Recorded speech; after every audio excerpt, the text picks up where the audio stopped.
안녕하세요. 세로이입니다. 11월 18일 수요일 매드팩토 주린이 분들과 함께 기업적인 내용 그리고 기술적인 주가의 위치, 하방 경직은 어느 정도에서 나올 것인가 등등 함께 영상을 만들어 보도록 하겠습니다. 먼저 기업적인 내용을 함께 보시겠습니다.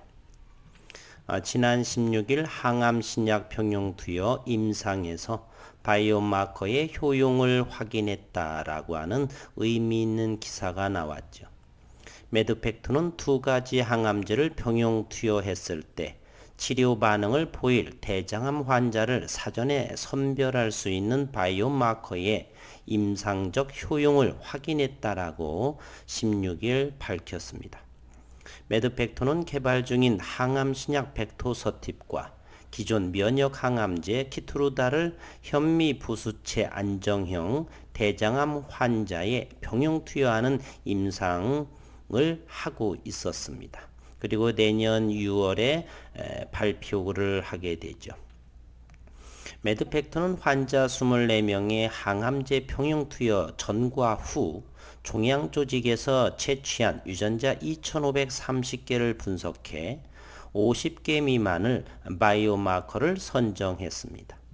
전체 환자의 객관적 반응률과 무진행 생존율을 종합한 임상 효용률은 33.3%였습니다. 반면에 바이오마커의 발현율이 높았던 환자들만 분석한 임상 효용률은 85.7%로 대단히 높은 데이터를 확인했습니다. 매드팩토는 이번 연구 성과를 바탕으로 바이오마커를 이용해서 벡토서팁에 반응하는 환자만을 선별, 투약해서 높은 치료 효과를 낼 수 있을 것으로 예상했습니다. 또 임상시험의 성공 가능성을 높이고 개발 기간을 단축할 수 있을 것으로 기대했습니다. 매드팩토는 이런 데이터가 키트루다 단독 투여 시 객관적 반응률을 기대할 수 없었던 MSS 환자군의 새로운 치료 가능성을 확인할 수 있는 의미 있는 성과다 이렇게 설명했습니다. 아스트라제네카의 임핀지하고의 병용 효과도 좋은 결과가 나왔고 16일은 단독으로 병용 투여 시 바이오마커 효용에 대해서 좋은 결과가 도출됐다 이러한 기사였습니다. 앞으로 매드팩토는 12월 그리고 내년도 이 자료를 그대로 김성진 대표는 라이센스를 추진하겠다라고 했고요. 내년 6월 키트루다의 병용 임상 결과 좋은 의미가 나올 것이라고 생각을 하고 지속적으로 성장하는 매드팩토를 볼 수 있을 것이다 라고 생각을 합니다. 기술적인 내용을 보게 되면 최종 급락이 나온 상황이죠. 계속해서 이곳을 보게 되면 고점이 낮아지고 있는 상황이요. 그러나 의미 있는 것은 저점들은 잘 지켜지고 있다는 긍정적인 사항입니다. 좀 더 기술적 분석을 자세히 한번 들여다보도록 하겠습니다.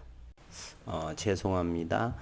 분봉해를 먼저 들여다보기 전에 수급 상황을 먼저 들여다보도록 하겠습니다. 정산이 되어 있는 상황이어서 외국인들은 이제 3일째 지속 매수하는 모습을 보이고 있죠. 기관의 수급, 외국인의 수급을 보게 되면은 단 3차례를 소량 팔았고요. 지속적으로 매수하고 있다는 사실을 알 수가 있습니다. 그런데 왜 주가는 떨어지느냐? 그와 같은 것은요, 시장에서는 우리가 알 수 없는 부분들이 많죠. 이곳에서 이곳까지를 끌고 오는 이곳에서 이곳까지 끌고 가는데 외국인이 리딩을 하지는 않았습니다. 누군가 보이지 않은 리딩이 있었죠. 그러한 사람들이 보이지 않게 팔고 있기 때문에 시장에서는 이와 같은 고점과 고점들이 낮아진 주가가 천저점 위치까지 왔다 이렇게 생각을 하시면 됩니다. 외국인은 지속적으로 사고 있기 때문에 지분 보유를 한번 확인해 보도록 하겠습니다. 오늘 또 샀지요. 그렇다면 현재 외국인은 지분 보유가 5%를 향하고 있습니다. 오늘 11월 18일 14,000주를 샀고요. 지분 보유가 5.38%에 해당됩니다. 지분 보유를 좀씩 이렇게 내려다보게 되면요. 외국인은 지속적으로 샀던 모습을 보이고 있습니다. 가장 많이 샀을 때도 5.22% 9월 4일이었네요. 나머지는 계속 4%대였는데 지금은 현재 5.38%까지 지분 보유를 높인 111만 주에 해당한다. 정확히는 109만 4천 주를 보유하게 됐습니다. 이와 같은 수급 나쁘지 않다. 저는 이렇게 생각을 하고요.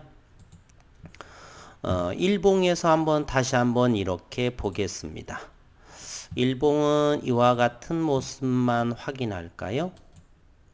주린이 분들을 위한 영상이기 때문에 기술적 부분도 고점과 고점들이 점점 낮아지고 있죠. 이와 같은 것을 이렇게 선을 한번 추세선을 그어 보겠습니다. 하락 추세가 진행이 되네요.